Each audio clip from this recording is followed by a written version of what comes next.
full house, full schedule today, so let's 12 o'clock. All right, we'll officially open meeting on Commission of African American Staff of African American Males, Wednesday, October 9th, 2019. Roll call. Arthur Kane. Present. John Ganshaw. Present. Tom Cotton, present. Marty Corley. Present. Willie Millsap. Present. Pastor Daniel Carnes. Pastor Dennis Carroll. Present. Nyla Williams. Weston Norvell. Present. Tracy Tillman. Present. Gene Simmons.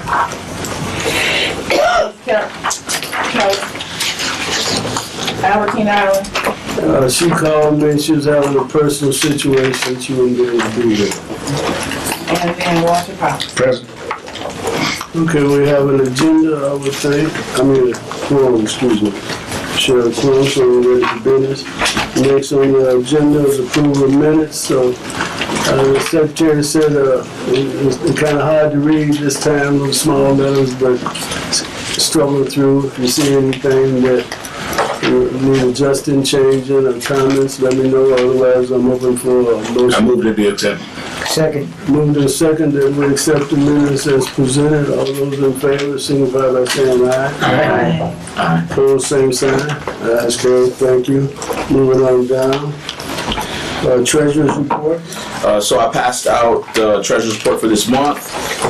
If you would look, I was actually off by like $100. So thank you to Tamiko Smith from the controller's office for actually helping me find it. So if you look at on the second page, there's 4 asterisks.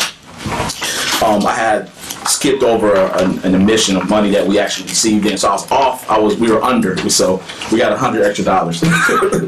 But it was for donations, fundraiser, reference, something to do with the Black Barbershop Initiative. I think it was some money got back in the donation that we got. So it was $111.16. So that brings our balance to $2475.92. So $2,475.92. Any questions on presentation? Not. I'm open for a motion to accept this given. The move, second. Any other comment? Go with Western. She moved the motion, I second. So Lester moved the motion. All those in favor, signify by saying aye. Aye. Opposed, same sign. Ayes carried. Thank you for that. Moving on good. So you say the other stuff. Yes, sir. Okay.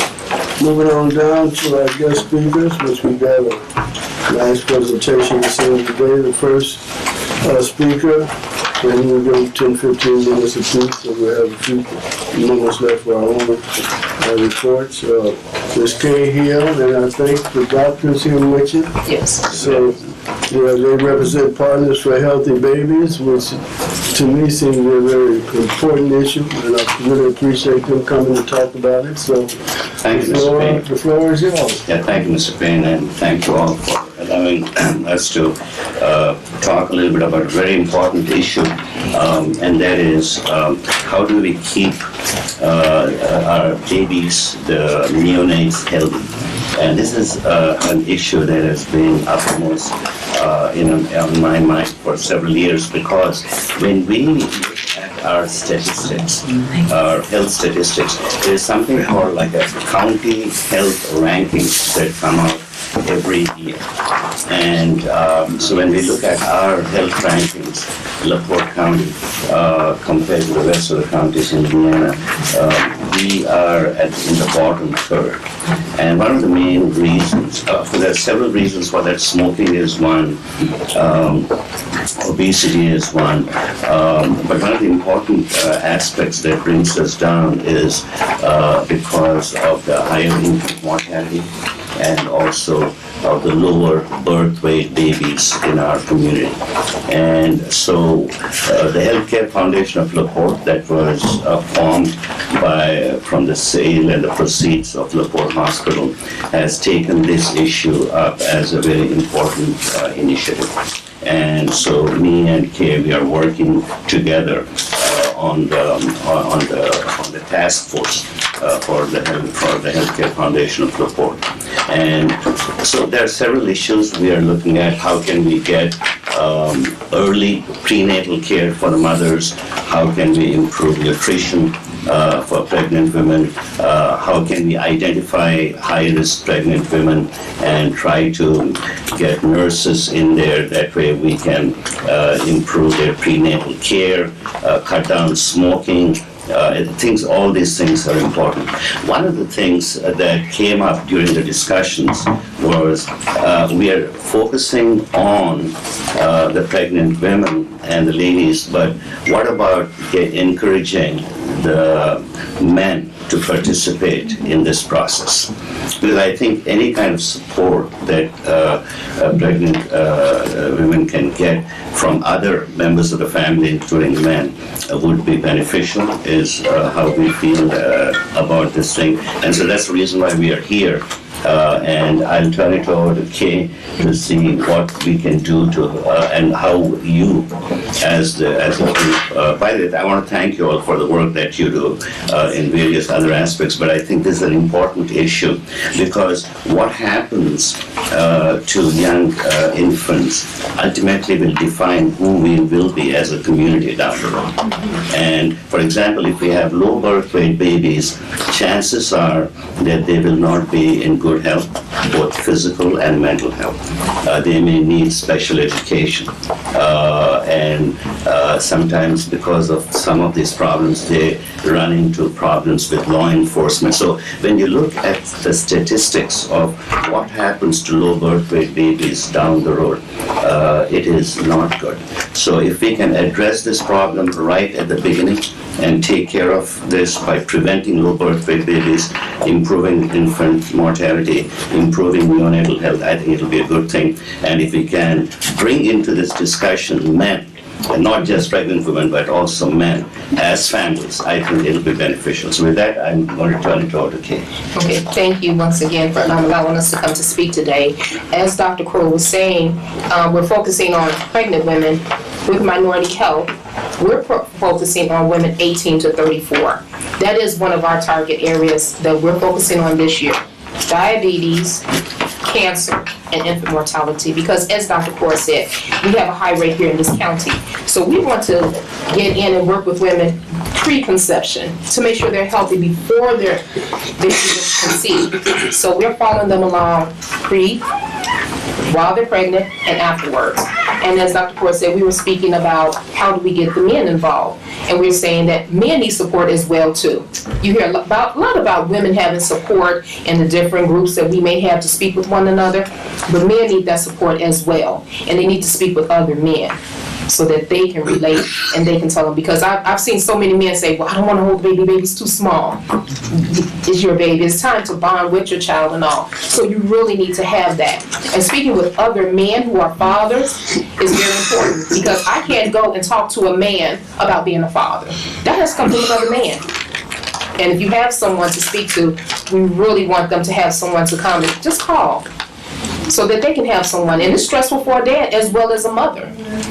So we don't want to leave the men out. We want them to feel comfortable, know that they have someone to talk to, who can answer their questions, emotional. I don't know if men really open up. I hear men open up and they really do talk. They talk to one another like women do. So I'm just going to hope that you all will be supportive. Go to the barbershop. Okay, yeah, go to the barbershop. I've been in the barbershop before on the barbershop initiative with Nyla and all. Yeah, so I know the men who will come there. But also just have someone that you can call maybe.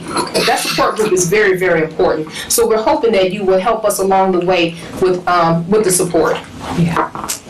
Okay. We'll be happy to answer any questions. Yes. I just one point I'd like to make. 40-some years ago, I was part of a program in D.C. called Adolescent Pregnancy Prevention, and we had a number of components to it. I had the male component, so I dealt with the young fathers. However, we had what turned out to be earth-shaking occurrence, and that was that our babies came out 1 pound over the normal birth weight, because what we included was what you mentioned, Doc, a nutritionist, along with nurse midwives, and along with OBGYN.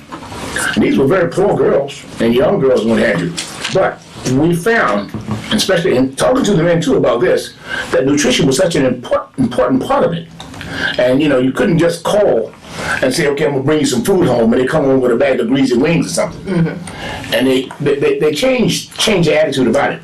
So I think if we can include a nutritionist in whatever discussion you have, Okay. it would be about most important. And minority health, we have an intervention, and our interventions, they are like 5 to 7 weeks long. That is part of ours. Wonderful. Cooking healthy and everything, and just taking care of yourself. Also have the one on stress, relieving of stress. How to really just sit down and take a minute for yourself and to breathe. So we have that meditation. We have one on nutrition. We have one on teaching them where to find resources that they may not know about. How do you do this? Everything like that, and support. And we're also working with getting doulas. Now I talked with she's not really practicing a doula here in the area, but just to have doulas, because doulas are extra support for women. So we're trying to get that going as well. Thank you. Any other questions? Yes, yeah, Kay, Doctor, thank you for coming. Thank you. Other than the state, Indiana State, of course, they're giving up funding for this. What else are they doing, if any? You know, for the Indiana State Department of Health's list of priorities, it's an important priority. And for when we meet, there is always a representative from the Indiana State Department of Health who comes and participates in these discussions. Now, there is X amount of money that is allocated for this. We as a county applied for grants in the past, but you know, there is such acute need in different parts of the state that we could not qualify for those grants, but we'll continue to apply for the grants. But fortunately, with the Healthcare Foundation of LaPorte, they are willing to put in that money. So money is there right now. The other thing that has happened recently is there's something called Goodwill, and the Goodwill folks have come up and they said they're going to fund 2 nurses in our county. And their job is to identify high-risk pregnant women, and they're going to do home visitations. So resources are coming, not necessarily from the state, but they're coming from elsewhere. So we'll use those resources, but we'll continue to work with the state. But the state is doing whatever they can, but I think they could do a little bit more, and we'll work on it.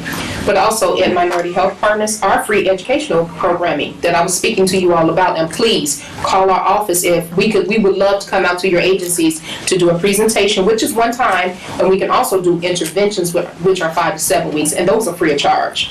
So we will provide free educational programming. What's that number?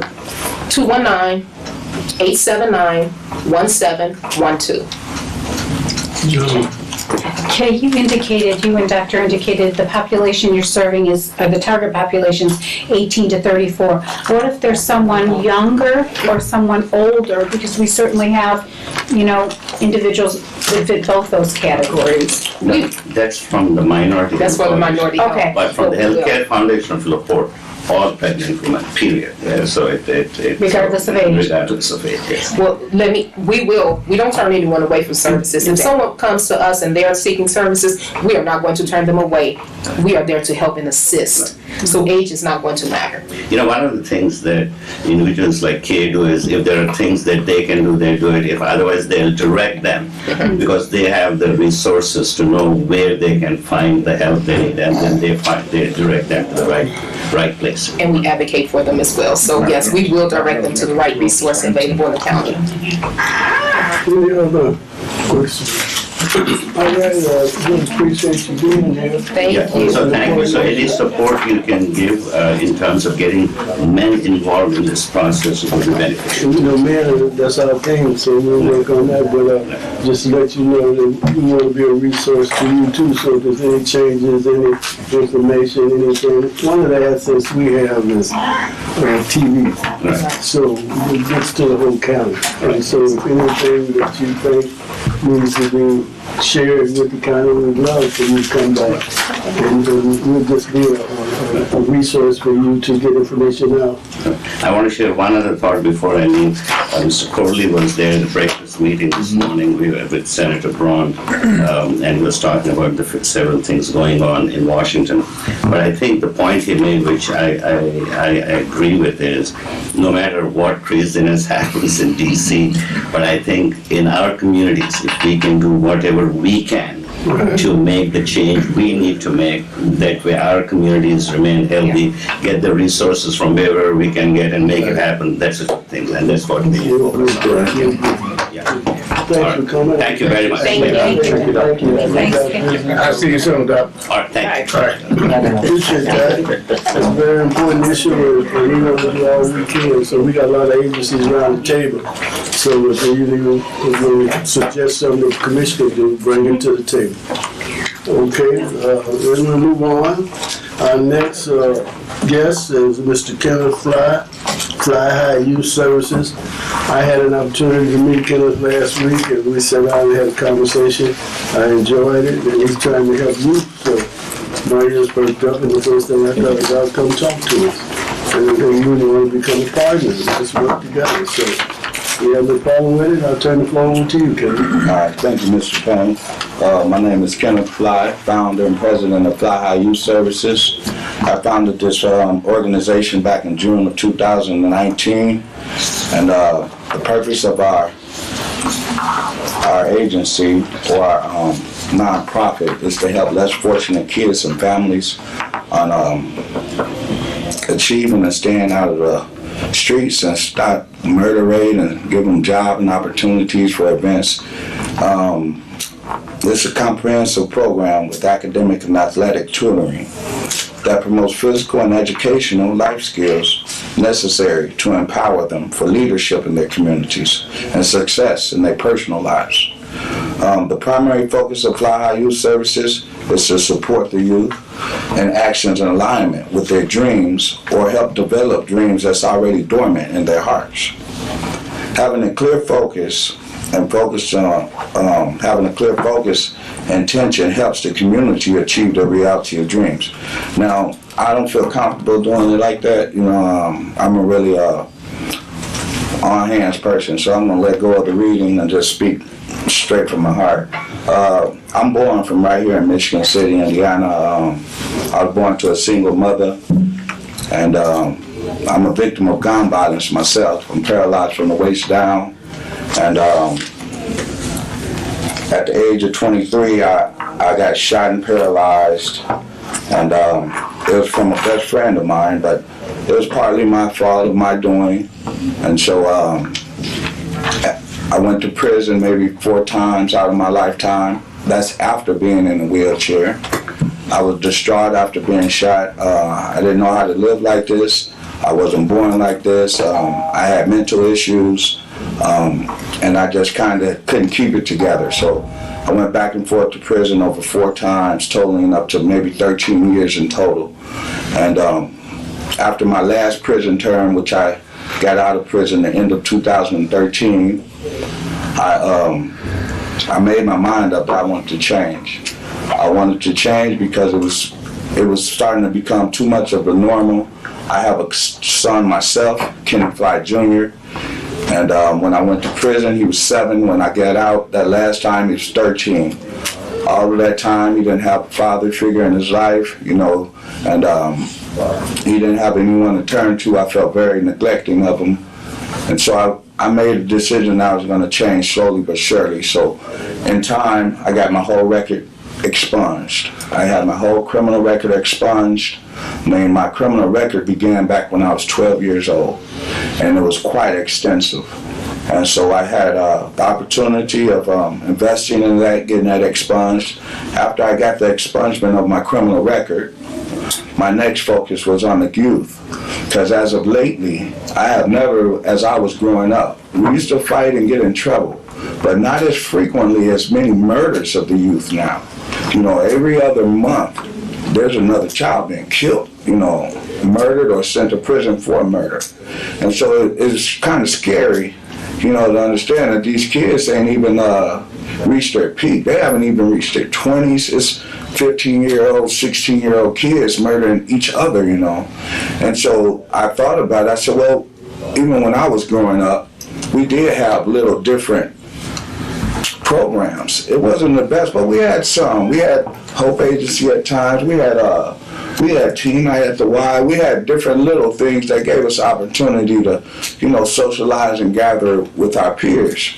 Nowadays, there's no resort for these kids. There's no programs and the programs that are available, the inner city youth aren't able to get to. They're not able to qualify for or something. And so our mission with Fly High Youth Services is to help the young, mostly African American males and females, because it's a combination of both, is to give them activities, give them events, give them the feeling of knowing someone cares, and that someone's going to reach out for them. Just this past month, we did a big back-to-school giveaway. It was a broad success. That's part of my staff that was up there, one back, Nikki. We have a ton of volunteers, and some of those are my board members, and other ones are volunteers. I have one of my community board members here, Damon. He cut all the kids' hair for free, and we also gave out school uniforms to over 150 families. We had painting events. Autumn Slaughter, she run her services there. They help the kids. We had basketball tournaments there. We had raffle giveaways of bicycles. We fed the kids with free food. It was such a joyous occasion to seeing all them happy kids running around and having companionship within their own kind. Rarely you find the black community coming together to let each other know they care without violence and arguing and all of the following. It kind of touches my heart deep inside because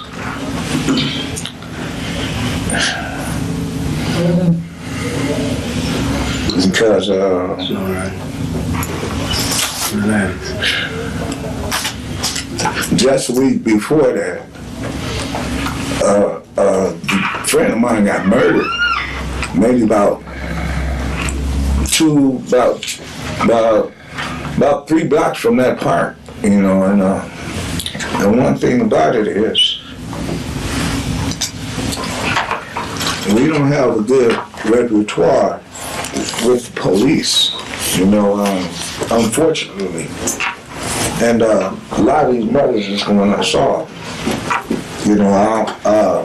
It's over 9 murders that's unsolved recently. And the murderers, they're walking right in front of everyone. Know who's done it.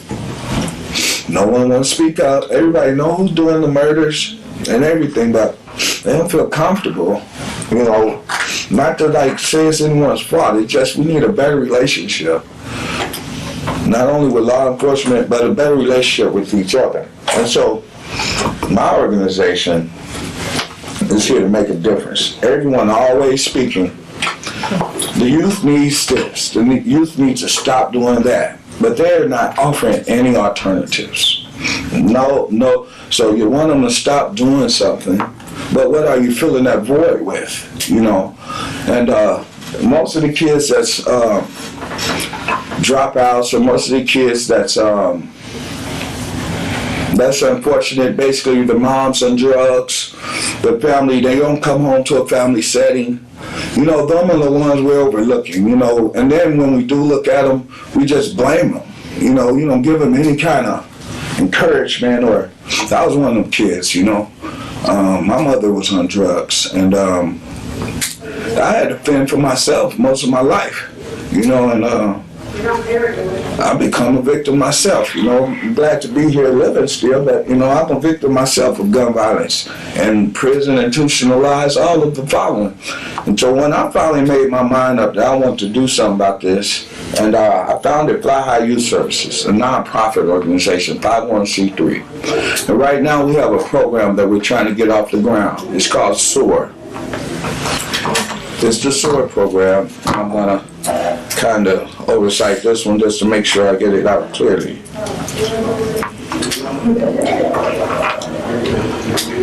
All right, this SOAR program is students overcoming and attaining reach. Through the SOAR program, students, both male and female, learn to overcome obstacles and stressors through shared life experiences. discussions and group activities led by adult mentors and professionals. And the following topics will be racial discrimination, bullying, classroom discrepancies, and making sure you graduate. Poverty and finance issues, sex, culture, and future planning and vision of your career. We have an upcoming event of Stop the Violence rally. We have a partnership with the NAACP to do a teen night, and hopefully see the success of that, to have them have something recreational to do or look forward to, maybe on a Friday or a Saturday. They can go out and play basketball inside of a recreational place. We was hoping I can reach out to the Hope Agency at the Park School over there and see what they're renting for, to maybe even have my office in there and pay whatever fees and be able to have the kids reunite there and gather there. And we're going to have a 3-month program with the SOAR program. It's a 3-month program, hopefully meeting 2 to 3 times a month with the kids. And what we would do, the age limit is from, maybe we was going from like 10, and we weren't going to stop with just the high school. Because once the kids are getting out of high school, they don't have anything to do. That's all that time now that you used to going to school with, they're on the streets with, because your mom's not home, the dad's not home. They're going straight to the streets, and unfortunately the streets don't have anything offering them right now. So from 10 to, we want to say maybe to 20, we're giving that participation. We're going to just meet with them 3 times a month, totaling out of 3 months, maybe 12 sessions. And with that being said, we're going to give them after-school tutoring, and even the kids that's out of school that's participating, we're going to turn them into mentors to help the littler kids. We're going to make them feel important. And so we're going to have meetings 3 times a month. And we also going to take them on field trips to DeSable Museum. We're going to take them to the Science Museum. We're going to take them, we want to take them to see other things, broaden their horizon. Some of these inner city youth haven't been out of this town at all. They don't even think anything else exists, actually, that's positive, And so with that being said, we want to do those things with the kids. We also want to monitor the kids' grades.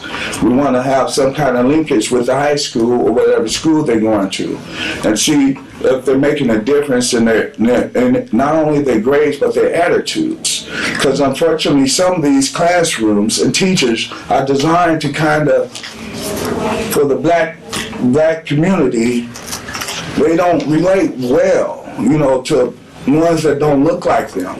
And so at the same time, it discourages them. And so sometimes they don't even want to attend school. And most of the kids that's poor, they can't meet the dress code of all the rest of their peers. So they already feeling less fortunate.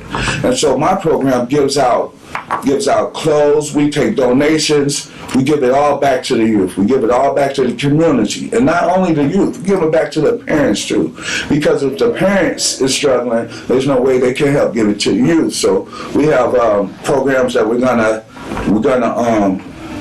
insist on, where we give vouchers to parents of less than fortunate families, where they can go and shop for their kids for like miscellaneous school clothes or miscellaneous things, for even helping them pay a bill. Because if you come home, your lights are off, and you're a kid, there's cold, no heat in the house, that affects you mentally and educationally, so far as trying to, achieve, and it touches me deeply, because I am that kid, you're talking to him right now, and we need help out here. We really do. And it's, the way whatever's going on, it's not helping. It's not working. So I'm going to go hands-on. I have a great following. Fly High Youth Services have a great following. It overwhelmed me how quickly everybody grasped onto this. Everyone was like, yes, we needed this, we need you, and it's like I almost feel like they're dependent on me, on our program. And so I'm doing the best I can. Appreciate it. Yes, we do. I don't know, I ain't asking you guys for money. I'm not asking you guys for, anything that's, like to entice my popularity. All I want is your support and your backing, and to know that this is a serious matter, especially in our community.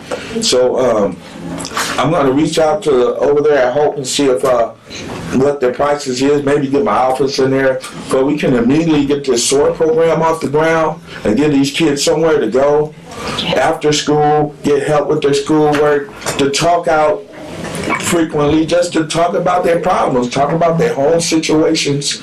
Well, and NAACP want to give us a triad team night, giving the kids somewhere to go after, something recreational to do with that. And so that's something we're going to do. We got to Stop the Violence rally coming up. We haven't actually put each particular forecast in position yet because it's so much, but I'm trying to do it one time. It's been a blessing meeting Mr. Arthur Payne. Along the way, I've been meeting some really strong people that's really for us, and Fly Youth Services is here to stay. And any way you guys can reach out to us, we're a non-profit agency. People get tax exemptions. Ain't none of this for-profit. I invested a lot into this. My dedication is really into this. This is all I wake up and do. I wake up and think. I have over 50 people that's community board members. Just volunteering to just do anything they can. I have a treasurer, Natalie Parker is my treasurer. My sister Kate Fly is my president. And I have a couple of consultants, Ms. Sandra Hudson. Mr. Arthur Payne gives me great advice. He invited me here, which was, man, I'm telling you, I appreciate you, man. And Appreciate you. other than that, man, we just gonna try to fly high and get these kids on the right track, man, Thank you. Mr. Payne, can you give him, I don't have the number, the guy's name or number, the gentleman who was here Damon with Carnes. Huh? Damon Carnes? No, the gentleman who came in and spoke to us. P&W guy. Yeah, exactly. Can you provide him with that information? I think he could be a great resource for them. Okay. Yeah, because with the tutoring, with the Trail program? Yeah. with the tutoring, those things, Secretary deals with him and she can get that information to us. Excellent. You have to meet this gentleman. Okay. That'd be, You have to meet I would him. love to meet him. He'd be a great resource for you, I think. I hope. That'd be great. Thanks so much for your work, man. I appreciate it, man. I appreciate it. Oh, Damon and Hope. Well, like I Damon said, Carnes, it's Reverend unfortunate. Damon Carnes. That's why, as you can see, that's why I had him come. Yeah. Because it definitely fits into what we're all about, and I just appreciate it, brother. But unfortunately, we got two members of Hope that's not here. Damon is, I think he's over, and Miss Kelly manages it. So unfortunately, they're both not here, but they're part of the commission. So the commission make a commitment to work with you, then that involves everybody on the commission. So we'll be talking to them about making some allowances to give you an opportunity to get set up over there. But as you can see, that's why when I was referred to him by, like you said, Ms. Hudson, and we talked for a while, and it was a beautiful conversation. But as you can see, I get kind of caught up in it too, because he talks about the same stuff I be talking about. And so it's a beautiful partnership, and I thought that this would be an opportunity to give him some real exposure, and hopefully the community. We talk about a lot of things and we support different things, but one thing about it, it's time to stop talking. It's time to do something. That's why I was extremely impressed with his program, because he wasn't just talking to me, as you saw on the slides. They doing things and they got people involved. So definitely the commission is a partner, and we will work with you on things you're trying to do. We try to raise money. We try to raise money together.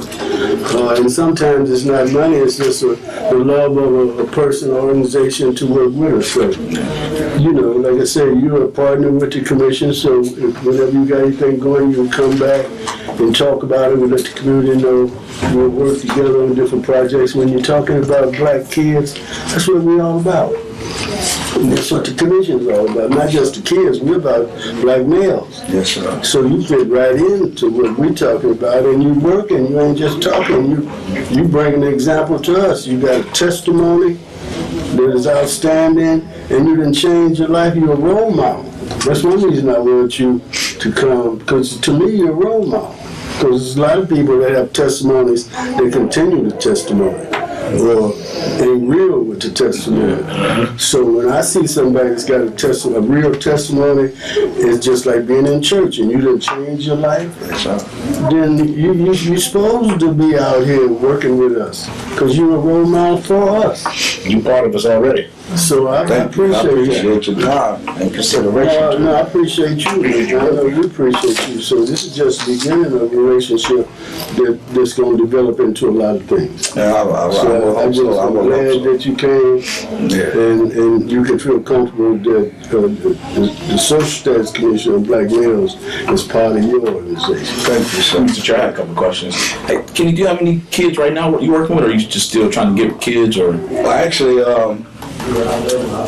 I have abundance of kids. I mean, Like, I don't know in your program, or just? yeah, you know, because like as of right now, we don't have like a strict program that they're signing into. Okay. But the availability of the kids, whenever I put on something, they're overflooding, you know, and their mothers and fathers are making them come, you know, making them go get with Kenny, you know, get with his organization. Because like this summer, I took upon my own self, well, before I even had the nonprofit, you know, I was doing a barbecue and car wash for the kids. So what I did then was, that was just on my own. A couple more murders had happened, triggered me off, and I cried. I said, this can't be life.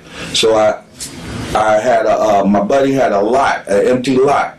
He said I can use it for wherever I wanted to. I turned the lot into a car wash and a barbecue. And I had all the community kids come there and work there.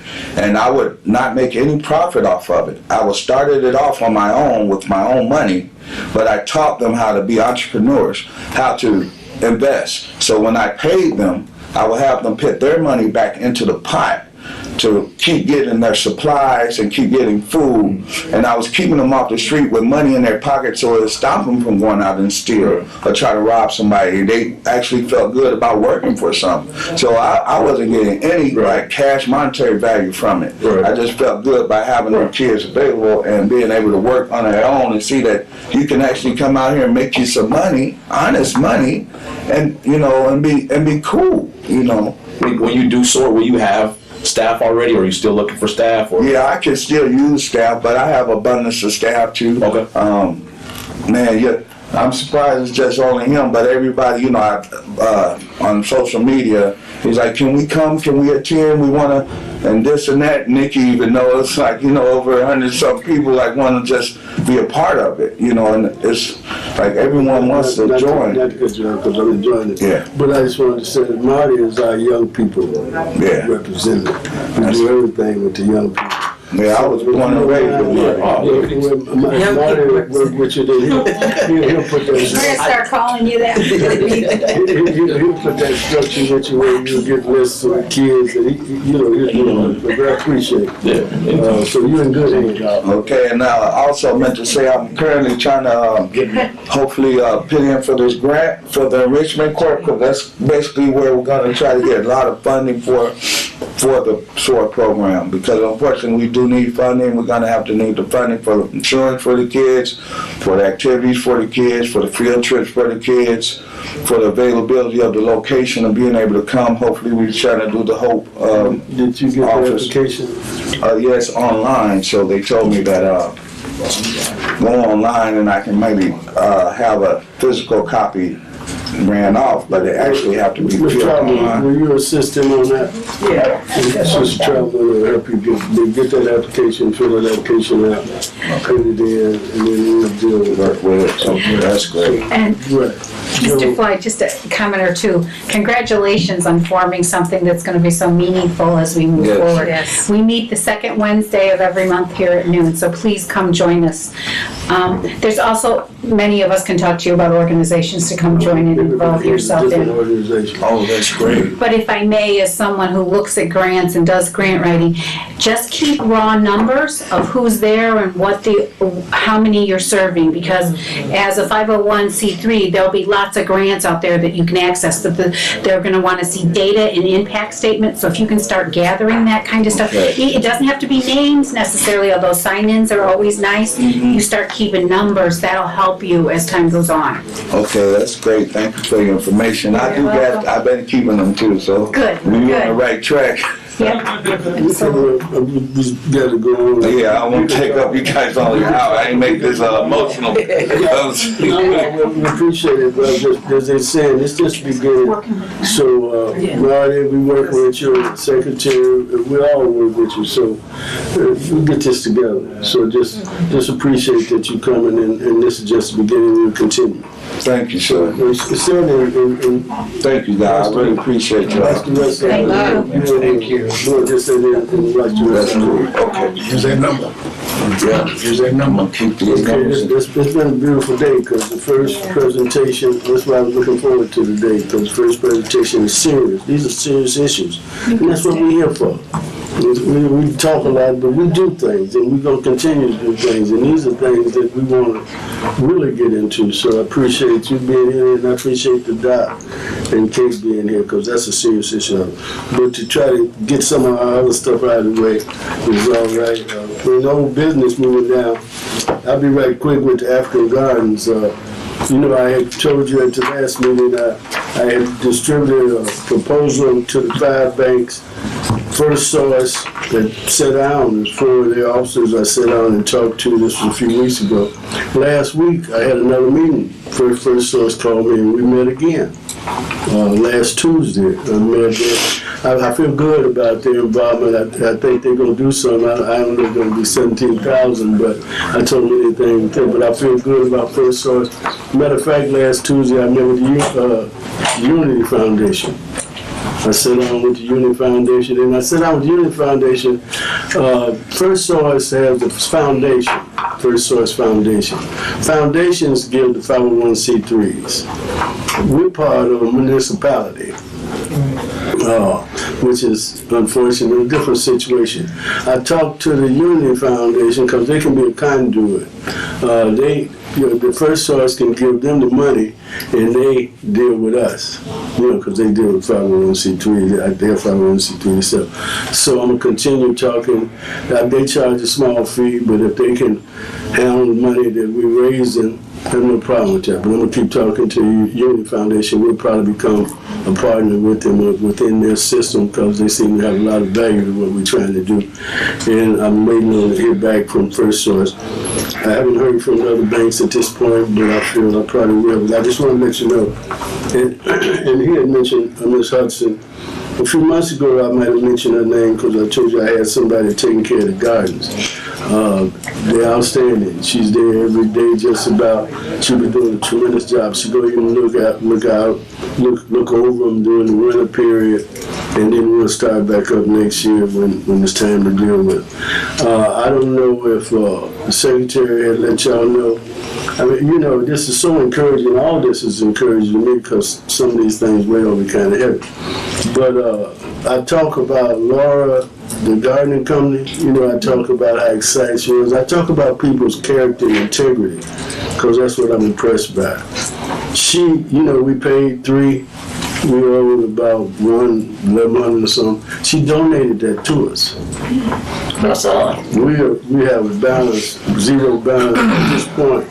So I'm trying to raise $17,000, which was the initial cost of everything, and I'm trying to raise that number because the 3 or 4 we invested, I got to recoup for the commission because we got to keep doing our scholarship and the things we're doing.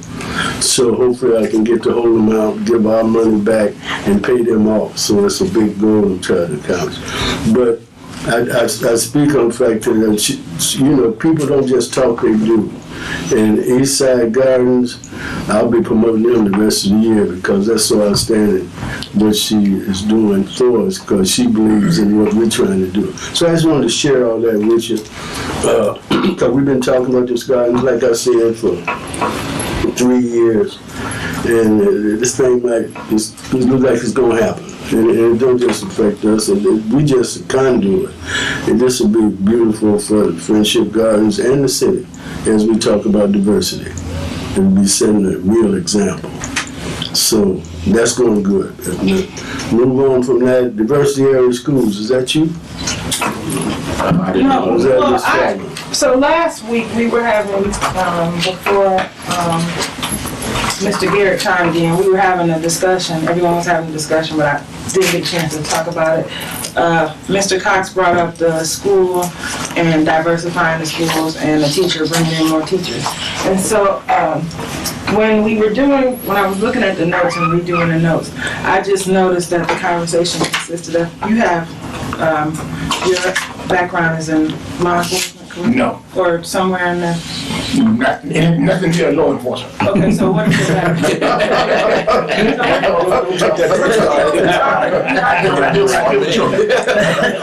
Probably making money.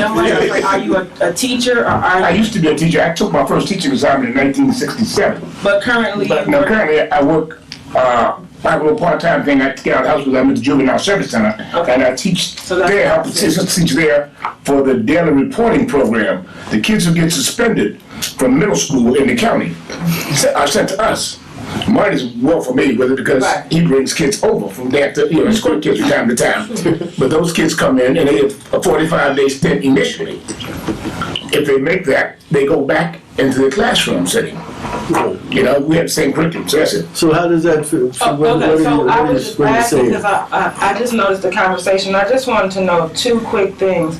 Like, it seemed to be a lot of African American males such as yourselves involved on that side of things versus like teaching. And I just wanted to know, is there a reason, maybe kind of like just on a personal level, that everybody went towards, somewhere in law enforcement or the juvenile detention center or on the criminal side of it? Those are career jobs. No, I understand that. I said career jobs are I went there individual. because I wanted to help black youth. Right, and so I was just trying to use that to see, because again, we're talking about why don't we have any, or how can we get more African American teachers here within the school system? That's what I was thinking. You were talking about the teacher. That the juvenile part ain't got nothing to do with recruiting African American teachers. Yeah. No, to the I school wasn't trying to system. tie this. I know, Yeah. but the people that are in law enforcement, that's their job, that's their career, and that type of thing. When we're talking about the diversity in the school system, it's a point that there's 40-some% black students and maybe 1% or 2% black teachers. I think the input I was trying to make was that we should try to encourage African Americans to become substitutes if they were teaching, just so there'd be a African American presence in the classroom in a positive manner. I'm just saying it's more people on the other side than there is within the schools. That's my only point. Well, Noticing as But that's not a true. job career. But I hear you, but that's not a adequate observation. The people on the other side is working, trying to make their living. The school situation, first of all, the schools got control of it.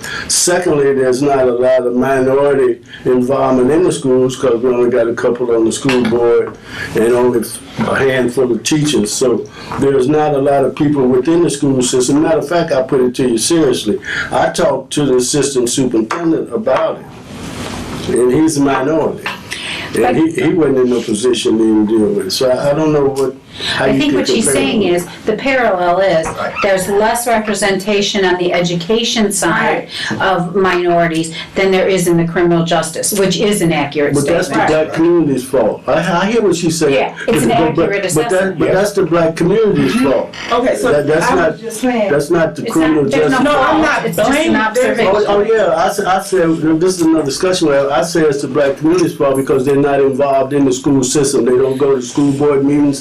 When they go up there to talk to the teacher, even if their kid is wrong, they're cussing them out.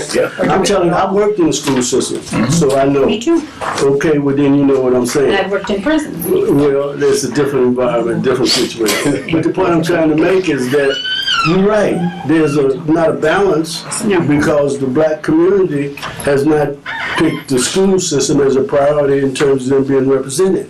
I think if I'm understanding what she's saying correctly is, I think we would be better served as a population in general if we went to the prevention side. Okay, I understand. I accept your point there. Let me make one quick comment.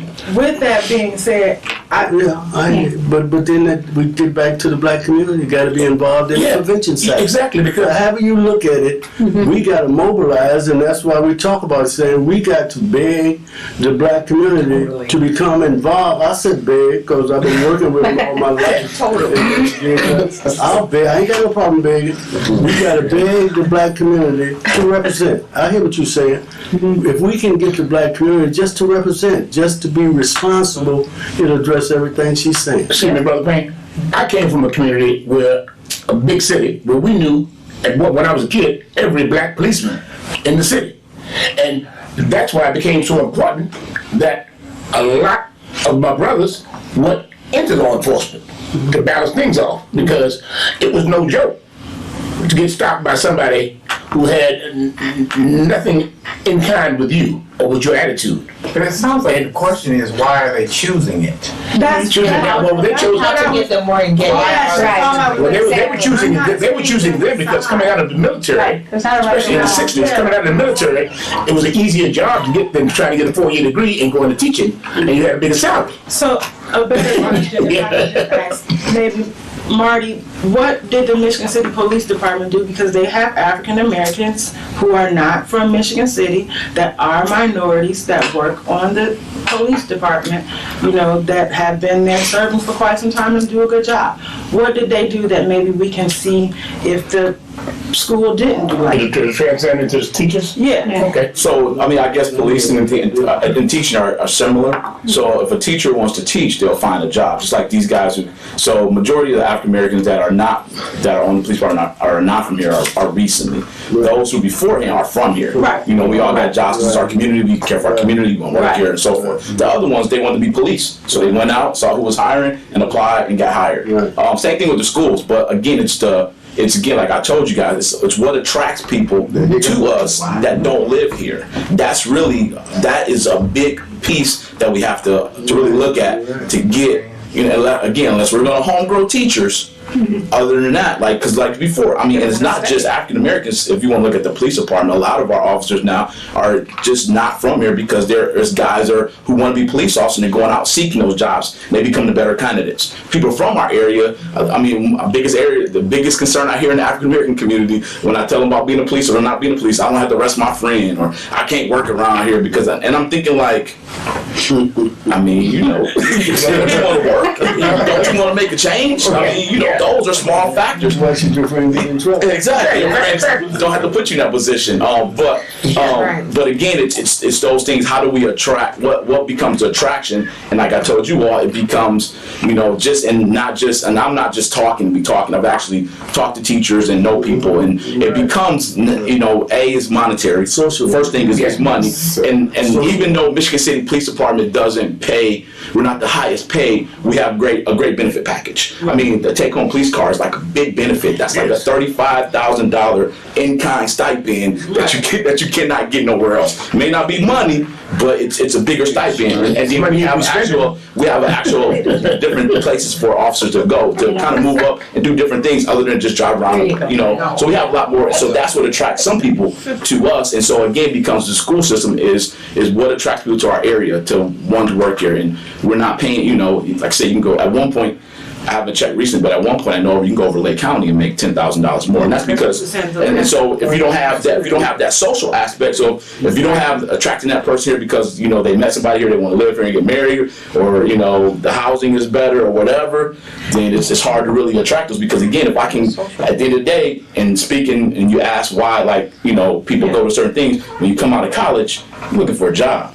You don't say I'm gonna go to Michigan City because they need more black teachers. I mean, not saying that some people don't, but I'm saying on the norm is you're looking for a job, and you know, and then you go where the jobs go. And when you look for a job, you start looking at who's paying the most when you come out of college. So that's where you go. So I mean, I think that's another side of discussion that really needs to be addressed. Is you know, again, if we're not homegrown, but to reassure you, just in the last year or two, dealing with our Youth Leadership Academy at the police department with some of our our junior counselors who were high school juniors and seniors, I've probably had out of those about 10 kids who are now in college now, who are looking to be teachers to come back home. Right. And so, I think we might be on a road to success. Again, we're probably looking at that 5-year window where you might see those fruits, start coming off the tree. But I think we're on a road to success if we can just continue that with those kids, and then, branch out and talk to other kids. I think, we're on the right avenue. But then another aspect of that fits right in with Marty's saying, at the A.K. Smith building, they got a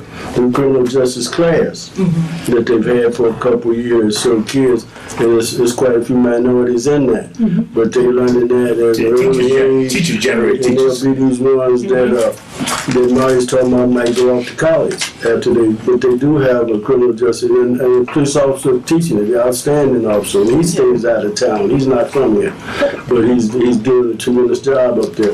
The reason I said community not involved, because if the community was more involved in the administration, I ain't talking about the police, the administration will realize it should be a priority. If we're not involved, then it's not a major concern whether you realize it or not. And as far as that social thing, because they'll say nobody want to move to Michigan City.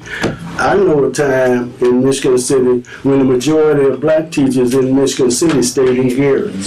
So it ain't about just moving, and there's a lot of teachers in Gary out of work because they only got one high school now. Right. But the point I'm trying to make is that it would be nice for somebody to move here. You're right, get on our tax level and make the city a little bit more secure. But if we looking for teachers and it's a priority, it'll make no difference where they stay. Just like the police don't have a residency requirement. Why should the school, and the schools don't have a residency requirement because the majority of the teachers in schools stay in Chester, Valpo, LaPorte, Westfield. I worked with them. I did. I retired. I don't work there anymore.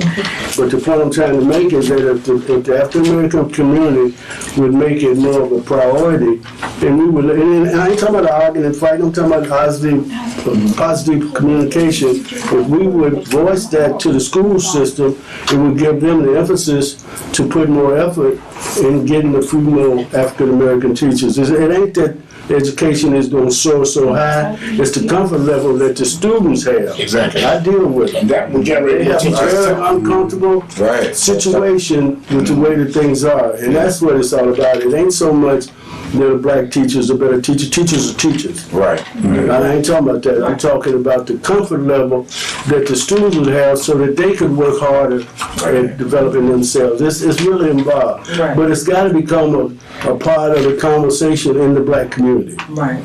The parents, it's about the parents. It's not about police. It's not about crime. Because kids, if it's going to mess up, going to mess up. And kids that's trying to do good, going to try to do good. It's about the parents realizing they got to get involved, not just for their kids' education, but for the social life the kids go through in high school. Yeah. That's the thing I'm trying to talk about. Marty, isn't it safe to say our current school board is aware of this situation and they're working on it? I think we've been aware for it. Everybody's been aware for it, and it's always a priority. But again, like Mr. Payne was saying, it becomes the community needs to then help out to recruit. You know what I'm saying? To bring people to us. And again, like you're saying, with like Gary. So just for instance, like Hammond, they shut down a couple of schools, and so those teachers migrated. Some of those teachers migrated out this way. I don't know the number of what's African American and so forth, but I do know a lot of those teachers started migrating this way because they're looking, like he said, they're looking for jobs, and they came looking for the jobs, so they came this way. So it's definitely a conversation that's We'll keep always talking been. about it. It's definitely an issue, a priority, and we've talked about it. But this shows we'll talk about it a lot more and try to encourage the black community. We definitely want to prevent a situation. That's not even a question. We don't want nobody to go to jail. We definitely want to do all we can do in terms of prevention. But we also want to promote involvement. Just like in politics, there's a lot of things we're trying to get the black community involved in for their own benefit. Participation, understanding, those type of things. So we'll keep talking about that. We don't want to take up everything because Black Male Conference.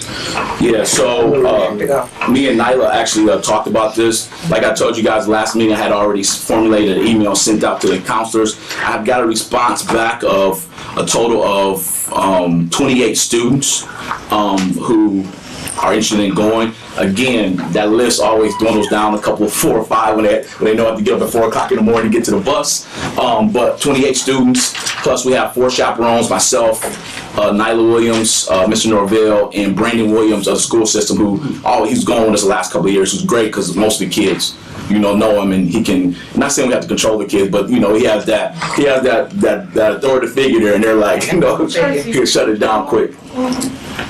You just Okay, so I get with you. If there's any other people that want to go on the list, let me know and I can add you to the list. Also, I had also reached out to Mr. Muhammad from the Gary Commission. We had talked about a plan of each bringing 20 kids and 3 or 4 chaperones. The charter bus fits, I want to say, either 52 or 56.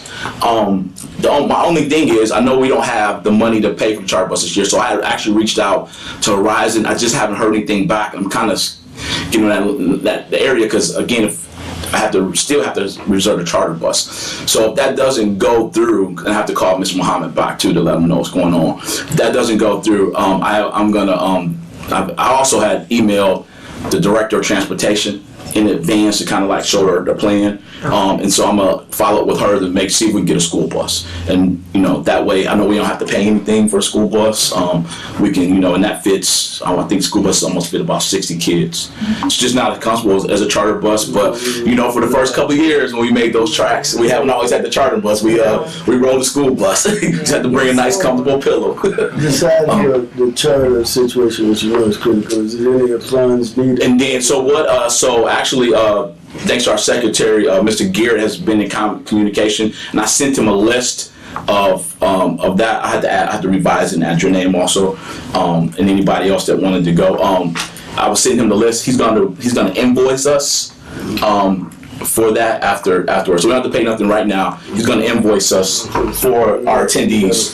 So and then I don't know if you want to talk about IBE. Yeah, IBE wants to partner with us, and they're going to give us $200. So that should cover the cost of at least 20 kids.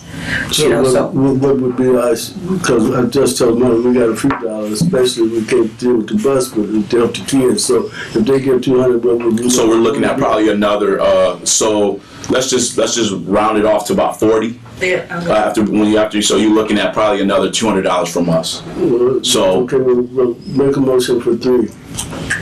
3? And then you have enough. I can't make the motion. Yeah. Okay, we moved in second that the commission contribute 300 toward this effort right now.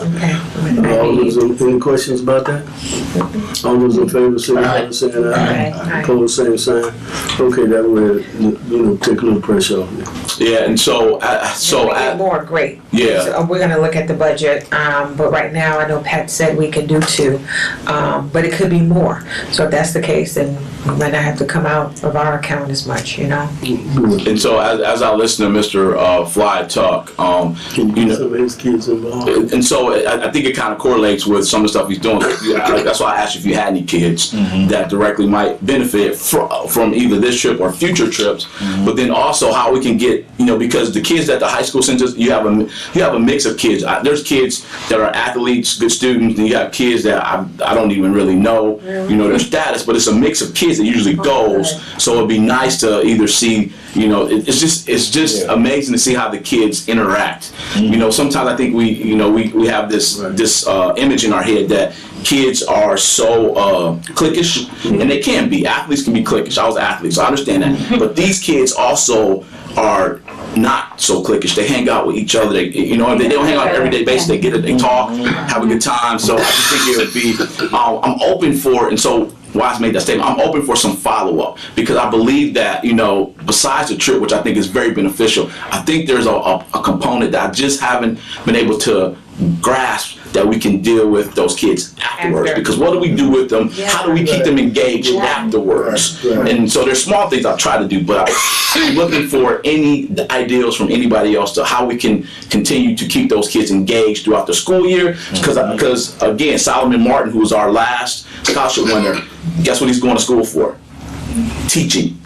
Rakia Sherrod, a young African American female who was a camp counselor for me at the Youth Leadership Academy. She's at IUSB. Guess what she's going to school for? Teaching. So I mean, there's ways we can grasp these kids to kind of help filter them into the things that we need in our community. You know, whether it's, you know, being the next lawyer, to being the next judge, being the next police officer, firefighter, so forth. You know, so. We might have that same here as far as activity. That's what I said. Yeah. We have a potential for some activities. Right. And so that's why the linkage is so important. You got kids looking to get involved in some. You got I have 50 kids on hand, like immediately. We'll Gotta be willing. keep nurturing these situations and moving up. Okay, I know if anybody got to go at 1 o'clock, it's about 4 minutes after. But I wanted to give the commission a chance. If anybody had anything important, I always want to give you a chance to share it. I have a couple other ones too. Being on that note about announcements, for the YMCA, I'm on their board, so I've been working with their teen council, which is comprised of nothing but females. I can't seem to get no boys to come out, and but Dave, Mr. Fly talked about teen night. We've actually had 2 teen nights, and so it's a little bit different from how we grew up, how the teen nights were. But these are actually events. The teen council basically is a group of kids. We mostly deal with the high school kids from all high schools. Were invited when we first started from Marquette and Michigan City, and they're basically their goal, their mission is to basically they form a council that has a chair, vice chair, and so forth. But they have the responsibility of just saying what they want to do, what they want to see done at the Y. Right. So our teen council has had 2 events, which have been, the first one was really successful, the second one, they both were successful. Again, you know, getting the kids to come out and, you know, so forth, but they're working on it. So our next event is actually, it's going to be, you know, and they call it a teen night, it's going to be the 25th of October from 6 to 9 at the YMCA, and it's they're actually going to have a Halloween theme. So what they're going to do is they're going to show the movie Hocus Pocus. During that time, we will have, and then they're going to do a potluck. So the kids are going to bring in food, and Breland Hervey of Social Cube Barbecue and Catering has been very gracious, and actually is going to give in kind. We're going to go half and half. I'm going to pay for half, and he's going to in kind the other half to do about almost 150 to 200 pieces of chicken for the kids to have to eat with that. So yeah. So and then you know and so the teen nights, you know, that these girls are bringing together are basically, like say, they basically plan them and get them out. So that's next from 6 to 9. All kids, middle school and up, are invited out to come. Everything is going to be free. Doesn't cost anything. And if the weather is bad, we'll show the movie inside. If the weather's nice, we'll hope to have it outside. And so that also the 16th of October, the YMCA will have their trunk or treat at 4:30 p.m. In the main parking lot there at the YMCA. So if you want to participate, get a hold of Kathy Workman to get involved. Other than that, it's open to the public. You know, bring your kids out. And You said get a hold of who? Kathy Workman. She's a director at the Michigan City branch. Good, that's good plan. And then the Michigan City Rotary Club, we're having our Service Above Self Award breakfast. First time we're doing it like this. The Rotary Club will give out Service Above Self awards for Teacher of the Year, MC Junior ROTC Student of the Year, Firefighter of the Year, and Policeman of the Year. We were doing them where we were giving them at different times during the month. Well, now we're going to do one big breakfast to recognize all 4 of those people for 2019. The breakfast is the 31st of October, which is Halloween that morning, 7:45 at the Salvation Army Church. We'll be recognizing Policeman of the Year, who was Corporal Francisco Rodriguez, Michigan City Police Department. Firefighter of the Year is Dwayne Brown of the Michigan City Fire Department. Actually, Dwayne's only been a fireman for maybe 2 years. And and the Teacher of the Year is going to be Michelle Sickles. She's a 3rd grade teacher, I believe, at Edgewood. And Junior RTC Student of the Year is going to be Declan Rice. So it's $12 to come out for the breakfast. But again, I brought that up because I wanted to, we talk about African American males. Here's Dwayne Brown, who from Michigan City, working in Michigan City, and he's also being, recognized by his peers that he worked with.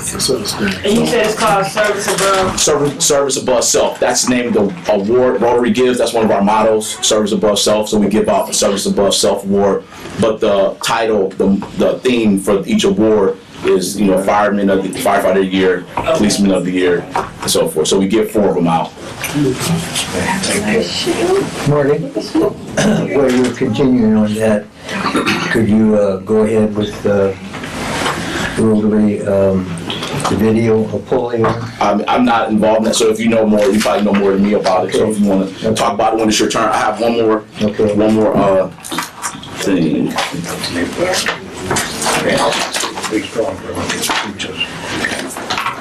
Maybe that's it.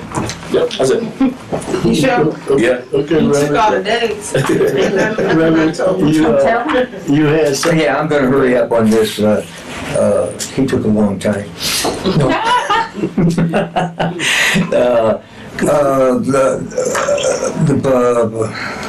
The Rotary Club, October the 24th at around 11:30, 11:45, they're having a polio video that this is not about me, this is all about polio victims that had,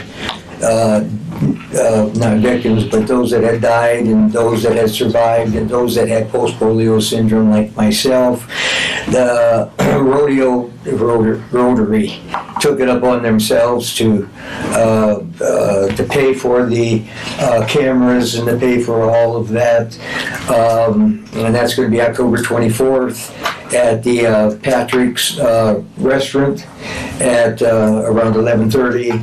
Patrick's Grill? Is that what it's called? Yeah, Patrick's Grill. Yeah, Patrick's Grill. So, Franklin. And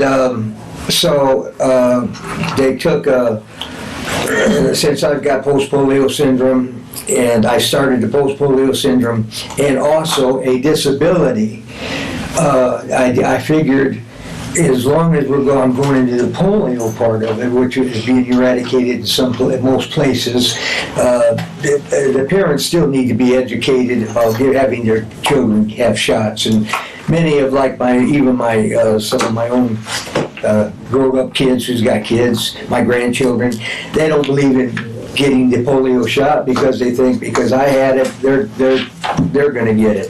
Well, that's far from the truth. So at any rate, everybody's invited, and I am starting the post-polio along with the disability. All kinds of, for kids, disability of all kinds, multiple sclerosis, whatever it might be that they have, other than polio, and that we don't have so much anymore. That doesn't mean that it could. It only takes one to touch a million, and we don't want that ever again. And so I would be having that at my St. John's Church. Pastor Bill Fine, you know him very well. He's out in the community. He's out there helping me. I'm out there helping him in the community. We're getting outside of the church, both of us as pastors, and we're doing our job, what we need to do in the church. But we have a big congregation out there in the community that we need to be dealing with, of all diversities of people. And so if I'm getting ready to set up meetings, a board, to have it at St. John's United Church of Christ. And we've got a lot of room there that we can have involve people in their disabilities and help one another. Just let us know when you get that set, but the 24th at the grill is for the polio. It will be, the video will be coming out. This was done, 2 or 3 months ago, I believe. Okay, well, let us know when you get ready for your disability meeting so we can publicize that too. Okay. But both of those are good issues. Thank you. Thank you so much. Yes, ma'am. Real quick, I just have 2 things. Don't worry about it. Worry about it, dear. One is just a reminder that election is coming up, and it's very imperative that if you have registered, that you are a registered voter, make sure that you go out to vote, because as of yesterday, started early voting, so you can go to the Michigan City Courthouse or the LaPorte, depending on where you reside. And for Michigan City, you can come to the Michigan City Courthouse Monday through Fridays from 8 a.m. to 4 p.m. And that they will do a Saturday, I want to say the 26th and the 2nd of November. You can go on Saturday till noon to vote. Till 3 o'clock, I'm sorry, to vote. The other thing is I'm putting out my third barbershop talk, and this one will be held at Platinum Design on Franklin Street from 9 to 11 a.m. And tentatively, hopefully the fourth one will be with C Sharp on November 9th. We're Mrs. Troutman and Marty and Nyla, we're trying to get together to where we can do a forum, hopefully early spring, and then to do a larger one August of 2020, which August is National Child Support Month. And then that way, then at that time, we could bring in other individuals and agencies from different departments or from the state level as well to come in and have a discussion about child support. We're just glad that you started it, and glad that it's blossoming, and it's an important issue like all these issues we talk about. So just keep up the hard work and anything. The commission, you got the commission, so I'm just really glad. It's been beautiful. Marty did make a event for that on the page, so it is up on the Facebook page. You can share it if you do have a Facebook page with your friends. Good, I encourage everybody to continue to use the page. That's why it's there, so that all of this information that we put out here gets shared. But if you still have something else, sure. Vote for Tracy. So really quickly then, the NAACP is having a stretch towards health and wellness fair on Saturday, October 12th, which is this Saturday, and that is from 8:30 to 12 p.m. At the YMCA building. So please be there. They're going to talk about prostate and kidney health, as well as the new public charge rules, which will go into effect. If you're not familiar with the public charge rule, that's about how basically healthcare works for immigrants and their ability to be denied if they're considered to be a public charge. So the rules under this administration will go into effect Monday, October 15th. So that's going to be an important issue. And also there is going to be talk of the opioid crisis, which has been serious within the state of Indiana. There's been like deaths that's went up staggering numbers, like 500%. So it's going to be really, really good. There's going to be a lot of giveaways. Please come out and support that event. And this is not the NAACP or my event, but I just want to show some love to the people who are doing stuff in our community. So on that same day, Temerity is having a fashion show. They are a African-American owned clothing store located right next to Albano's. If you could, please go out and support that. I think it's at the old White Eagle Park, which is known as the Event Center now. Traditions Event Center. I'm not sure the time. I think it's around 7.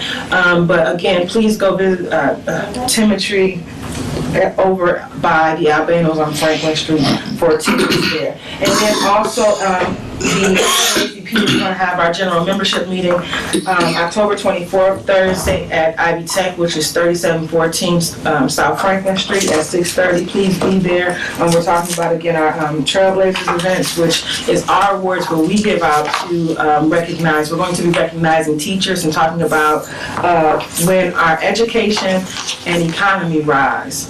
We Rise. That's our theme for the year. And so that is one of our main discussions, along with kind of what's happening politically. And just as a reminder to what Tracy talked about, because of what happened at the last elections, there is an e-learning day coming up for elections, so there will be no school that day. I just want to put that out there because of all of the issues with the police, the dogs, and the possibility of changing voter locations. And also, Goals is giving out the Black Excellence Awards on October 26th. That is headed spearheaded by Shelley Miller, and Kenny Fly is a award recipient at that event. It's October 26th. It's going to start at 5. There are going to be a lot of African Americans who have paved the way or are doing something currently that matters in our community being awarded. Also, Don Thomas, who is our huge poet in Michigan City, is also being awarded. But there's a lot of different people, and I'm hoping that the commission could show up, or at least just send some support their way. And then that is all I have. John? As of late, Go ahead.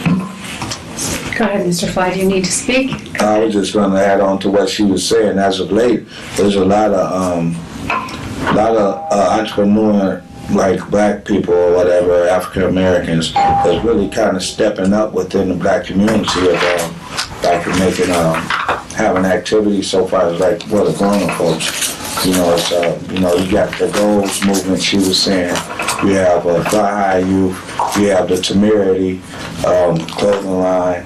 It's a lot of it's abundance of us, and so that blue chip going to that Goals Awards, you'd be surprised how many of us in this small community really is doing something, positive. Good, about time.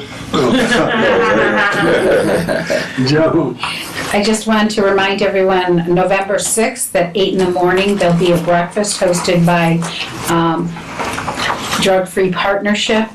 Also, you guys, Drug-Free Partnership is really on the move right now. You guys, we're putting in for national money for the opioid issues in general and drug addictions in general. So if you can come to the breakfast, you're going to get an update. It's 8 o'clock, 11/6, so November 6th. Everyone is welcome. It is at NEAF, the NEAF building right across from the library here in Michigan City. We're putting in for trauma-informed recovery, and then also we're hopeful to get money for peer recovery training so that we can train folks so that they can help folks and help their peers. We all need to know how to help each other and reach out, and you don't have to have a formal degree, but the training you do have to have. And that's most likely going to be free of charge. Where it used to be in Indianapolis or in West Lafayette, it's going to be local. So stay tuned for some of that. Also, there is Narcan available at our local health department. So if you are someone who deals with addiction, if you will talk with Ann Rissman at the health department, they have a supply and they're willing to share. It's been funded by the state, so the state health department, for people who work with folks and who have trouble in that particular area. I don't know the precursors, but she has it, and it's abundant for us to use for our community, and so that's a real plus. And then I'd like to give a shout out and acknowledge the fact that the Real Men Wear Pink Ball. Arthur was there, Marty, a lot of people here. Lester was a model, Marty was a model, Miss Tillman went, lots of people went. Don't give Marty too much credit. He put a pink shirt on. That pink t-shirt. But he made it work. And my understanding is that, so on behalf of the board, thank you everyone who participated. We raised almost $5,000 at that event. So thank you so much everyone. And our men were well represented and looking quite dapper here. So thank you everyone. That's great. All right, Lester. You don't do them a model, huh? It was a beautiful event. I enjoyed it. I always do. And the band was nice. It was nice, and I think you guys there was a great turnout, but I think we can continue to grow. Oh, yeah. Oh, there were some because empty tables. There were some empty We could tables, fill them but all up. I think everyone that went had a really nice time, so.